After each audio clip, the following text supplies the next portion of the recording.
দর্শক, দিনব্যাপী চলছে ডাকসু নির্বাচন। আমরা এই মুহূর্তে অবস্থান করছি টিএসসি যে অডিটোরিয়াম এবং যে ক্রিয়াকক্ষ রয়েছে, সেই টিএসসি অডিটোরিয়াম এবং ক্রিয়াকক্ষে দুটি কেন্দ্র রয়েছে। দুটি কেন্দ্রে বুথ রয়েছে।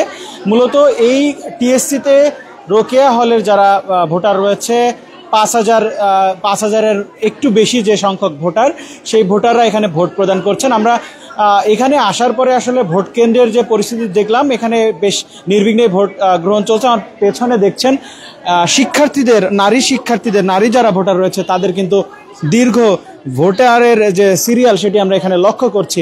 একই সাথে অন্যান্য যে ভোট কেন্দ্রগুলো আছে আরও 7টি, সেখানেও কিন্তু দীর্ঘ সিরিয়াল আমরা দেখেছি। বিশেষ করে শারীরিক শিক্ষা কেন্দ্রের যে কেন্দ্রে যে বুথগুলো রয়েছে সেখানে আমরা দীর্ঘ সিরিয়াল দেখেছি। একই সঙ্গে কার্জন হলেও সিরিয়াল রয়েছে। আমরা উদয়ন স্কুলের সামনে কিছুটা সিরিয়াল কম থাকলেও আমরা দেখছি আস্তে আস্তে বাড়ছে। একই সাথে যে ল্যাবরেটরি স্কুল রয়েছে সেখানেও কিন্তু ভোট কেন্দ্রের যে ভোটার সেটার দীর্ঘ সিরিয়াল আমরা লক্ষ্য করছি। অর্থাৎ ঢাকা বিশ্ববিদ্যালয়ের যে কেন্দ্রীয় ছাত্র সংসদ নির্বাচন ডাকসুর যে 2025-এর যে নির্বাচন, সেই নির্বাচনে স্বতঃস্ফূর্তভাবে শিক্ষার্থীরা কিন্তু এই ভোট দিতে তারা এইখানে ছুটে এসেছেন। এবং একই সাথে হল সংসদের পাশাপাশি কিন্তু যারা অনাবাসিক শিক্ষার্থী তারাও কিন্তু এখানে অংশগ্রহণ করছেন ব্যাপক হারে। আমরা সকাল থেকে বিভিন্ন ভিপি প্রার্থী, জিএস প্রার্থীদের সাথে কথা বলেছি। দু একটি খুবই সূক্ষ্ম ঘটনা, বিশেষ করে পোলিং এজেন্ট কেন্দ্রিক কিছু জটিলতা ছাড়া এখন পর্যন্ত বড় ধরনের কোনো জটিলতা আমরা লক্ষ্য করিনি। আমরা এই কেন্দ্রে আসার পরে আমরা একটি জিনিস লক্ষ্য করেছি যে এখানে একজন পোলিং এজেন্ট রয়েছেন যিনি তার আইডেন্টি কার্ড নাই বা পোলিং এজেন্টের তালিকায় তার নাম নেই, এরকম একটি ঘটনা আমরা লক্ষ্য করেছি। এবং সেখানে হল প্রভোস্ট তিনি আসলে কথা বলছেন। আমরা একটু জানতে চাইব কি ঘটনা এখানে ঘটেছে।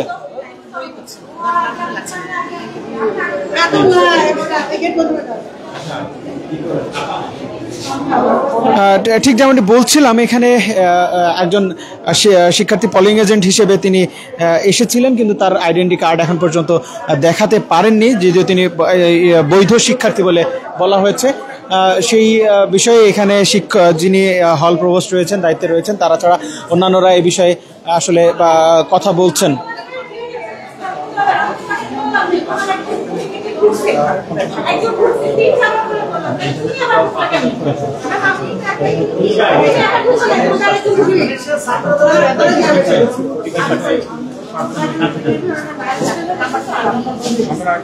আমরা ম্যাডাম সবাই না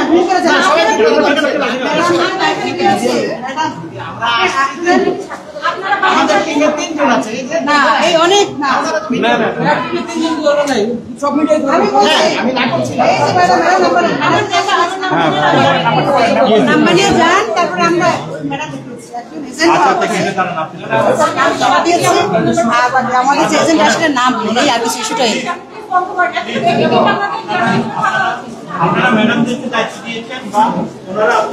দর্শক শুনছিলেন, আসলে এখানে শিক্ষকরা বলছিলেন যে একজনের যে এজেন্টের তালিকায় নাম না থাকলেও তিনি ঢুকেছেন বলে অভিযোগ রয়েছে এবং সেখানে তারা তার পরিচয় শনাক্তের চেষ্টা করছেন। মূলত এইরকম এজেন্ট বেশ কয়েকটি হলের এইরকম এজেন্টের ঢোকার তালিকায় নাম না থাকলেও ঢোকার আমরাও কিছু অভিযোগ পেয়েছি। এরপর এছাড়া বড় ধরনের কোনো কিন্তু অভিযোগ আমরা এখন পর্যন্ত দেখিনি। মোটামুটি এই কেন্দ্রে ৫,০০০-এর একটু বেশি সংখ্যক ভোটাররা টিএসসির এই দুটি কেন্দ্রে ভোট দিচ্ছেন। একটি টিএসসির ক্যাফেটেরিয়া আর একটি হচ্ছে যে অভ্যন্তরীণ ক্রীড়াকক্ষ। এই দুটি কেন্দ্রেতে রোকেয়া হলের যে ৫,০০০ শিক্ষার্থী রয়েছেন, ৫,০০০-এর একটু বেশি, তারা আসলে এই কয়েকটি কেন্দ্রে দুটি কেন্দ্রে ভোট দিচ্ছেন। আর সকাল ৮টা থেকে ভোট শুরু হওয়ার পরে এখন পর্যন্ত প্রায় ৪ ঘন্টা ভোট অতিবাহিত হয়েছে। এখন পর্যন্ত কি পরিমাণ ভোট কাস্ট হয়েছে তা কিন্তু আমরা না জানতে পারলেও কয়েকটি কেন্দ্রে আমরা দেখেছি বিপুল সংখ্যক ভোটার কিন্তু ভোট দিয়ে ইতিমধ্যেই তারা ভোট দিয়ে ফেলেছেন। একই সঙ্গে কিন্তু এই যে কেন্দ্রের আমি যে কেন্দ্রটিতে আছি টিএসসির, সেখানেও কিন্তু বিপুল সংখ্যক শিক্ষার্থীদের লাইন আমরা লক্ষ্য করছি, সেটি কিন্তু আপনারা দেখছেন। এবং এই শিক্ষার্থীদের লাইন কিন্তু প্রতিটি কেন্দ্রেই রয়েছে। শুধুমাত্র যে এই এটিতে নাই। একই সাথে নারীদের আরেকটি নারী শিক্ষার্থীদের আরেকটি কেন্দ্র রয়েছে ইউল্যাব স্কুল, সেটিতেও আমরা দেখেছি দীর্ঘ নারী শিক্ষার্থীদের লাইন। এই নির্বাচনের কিন্তু প্রায় 40% ভোটার নারী, এবং তারা কিন্তু তাদের মতামতের ভোটাধিকার প্রয়োগ করে আসলে তাদের যে যোগ্য নেতৃত্ব সেটি আসলে আজকে তারা সেই মতামত প্রয়োগ করছেন।